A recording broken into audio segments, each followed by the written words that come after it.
जय जय जय भीम, जय भीम, जय भीम, अरे जय जय जय जय जय भीम, जय भीम, जय भीम। हेमलता बहन को न्याय दो, न्याय दो, न्याय दो। हेमलता बहन को बहाल करो, बहाल करो, बहाल करो। शिक्षा मंत्री को बर्खास्त करो, बर्खास्त करो, बर्खास्त करो।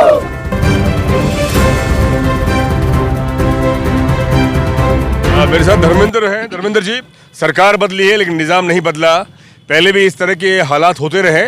क्या आपको लगता है कि ये सरकार का जो रोल है या माइंडसेट है दलित आदिवासी समाज के प्रति कुछ सॉफ्ट होगा या न्याय के लिए कुछ आवाज़ लगाएंगे वो? देखिए, चुनाव से पूर्व तो इस सबका साथ सबका विकास की बात की बीजेपी ने, और जैसे ही सत्ता परिवर्तन राजस्थान में हुआ, आप लगातार देख रहे हैं पूर्व की तरह दलित आदिवासी समाज पर अन्याय अत्याचार तो बढ़े हैं ही। पूर्व की तरह दलित आदिवासी समाज के अधिकारी कर्मचारियों को संटिंग पोस्ट पर लगाया जा रहा है लगातार। उसके अलावा इस बार एक नई परिघटना जो हमें देखने को ये मिली है कि दलित समाज आदिवासी समाज के अधिकारी कर्मचारियों का दमन किया जा रहा है, जो कि दलित आदिवासी समाज की रीढ़ की हड्डी है। आपको बता दूं मैं कि ये हमारा जो समाज, जिस समाज की हम बात कर रहे हैं, वो सभी संसाधनों से हीन रहा है। जो भी इनके पास जो संपदा है वो छोटी मोटी नौकरियां हैं, ये शिक्षा है। यही दलित आदिवासी समाज का कर्मचारी वर्ग इनके सामाजिक आंदोलनों को सामाजिक जागरूकता के कार्य करता है। जिस तरीके से बीजेपी इनको दबाना चाहती है, वो कहीं ना कहीं इस बात से भय व्याप्त है बीजेपी सरकार में कि अगर दलित आदिवासी समाज के अधिकारी कर्मचारियों को इनके सामाजिक आंदोलनों से अलग अलग नहीं किया गया तो ये आंदोलन एक ना एक दिन इस देश में परिवर्तन ला देगा। और शायद यही कारण है कि माता सावित्रीबाई फुले को आधुनिक भारत में शिक्षा की देवी मानने के कारण हमारी बहन हेमलता बैरवा को निलंबित कर दिया गया। आप बताइए, क्या भारत या राज्य सरकार ने किसी ने भी किसी देवी देवता को क्या घोषित किया है कि ऐसे? तो कहने को तो इंद्र भगवान को बरसात का देवता मानते हैं, लेकिन हम भी जानते हैं जब क्यूमुलो निम्बस या निम्बस बादल जब बनते हैं, जब क्लाउड फॉर्म होते हैं, तब बारिश होती है। हमें वैज्ञानिक और तर्क वाली बात करनी होगी। ये इनकी भावनाओं की हम कदर करते हैं, लेकिन जब हम गणतंत्र दिवस समारोह का अगर हम मना रहे हैं तो उस जगह उन्हीं लोगों को मेरे हिसाब से सम्मान दिए जाने की ज़रूरत है जिनका आधुनिक भारत में निर्माण है। और ये बात किसी से छुपी नहीं है। खुद भारत के प्रधानमंत्री नरेंद्र मोदी जी ने सावित्रीबाई फुले के प्रति सम्मान प्रकट किया है, उनको शिक्षा की अग्रणी शिक्षिका माना है। और आपको बता दूं, भारत में प्रथम बार अगर किसी ने महिलाओं को, बेटियों को शिक्षा के लिए अगर विश्वविद्यालय खोले तो सावित्रीबाई फुले ने खोले। तो ऐसे में क्या उनको शिक्षा की देवी मानना क्या गलत है?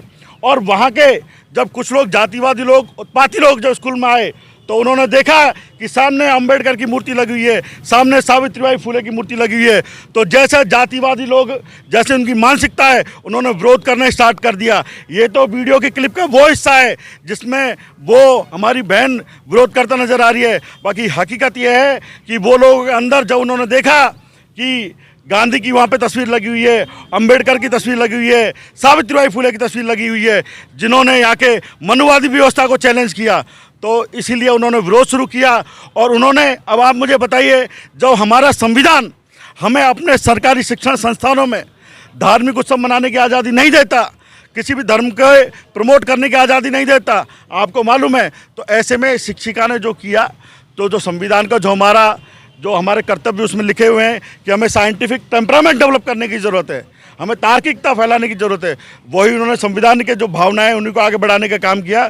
मुझे लगता है कि सरकार को इस पर गंभीर विचार करने की ज़रूरत है। और जो शिक्षा मंत्री जी ने जिस तरीके से वहाँ पर मंच पर खड़े होकर ये जो काम किया है गैरकानूनी तरीके से, ये बिल्कुल भी बर्दाश्त नहीं किया जाएगा। एक अन्य मामले को भी मैं संक्षिप्त में रखूं, हमारी बहन पूजा बुनकर जो जयपुर के रोजादा में के उच्च माध्यमिक विद्यालय में कार्यरत है, कोई भी अगर काम करता है सरकारी उसमें तो हर महीने तनख्वाह भी चाहिए कि नहीं चाहिए? बच्चों को कैसे खाना खिलाएगा? उस बहन को 5 माह तक तनख्वाह नहीं दी गई।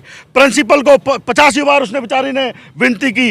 एक ना एक दिन जब पानी सर से गुजर जाता तो आदमी कठोर शब्दों का भी प्रयोग करता है। ऐसा ही हुआ, उसको उकसाया गया और जब उसने अपना हक अधिकार को मांगा तो उसको निलंबित कर दिया, उसके पति को भी निलंबित कर दिया।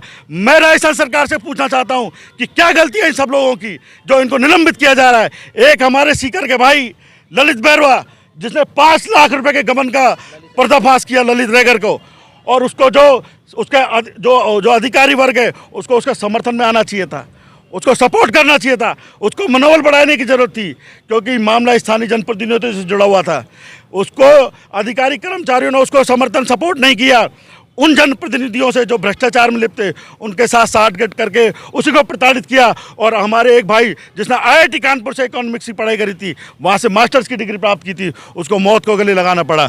तो ये सब हो रहा है। और ये बीते दो महीने में ऐसे अन्य मामले भी हैं हमारे पास में। हमारी बहन सोनू को भी इसी तरीके से निलंबित कर दिया गया है।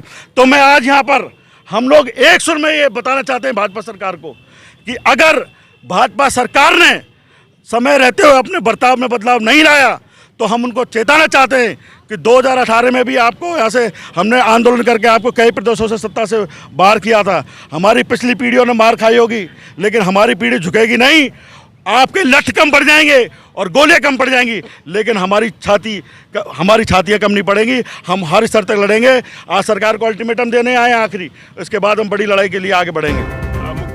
वीडियो अच्छा लगा तो चैनल को सब्सक्राइब, वीडियो को शेयर और ज्वाइन बटन दबाकर आर्थिक मदद कीजिए।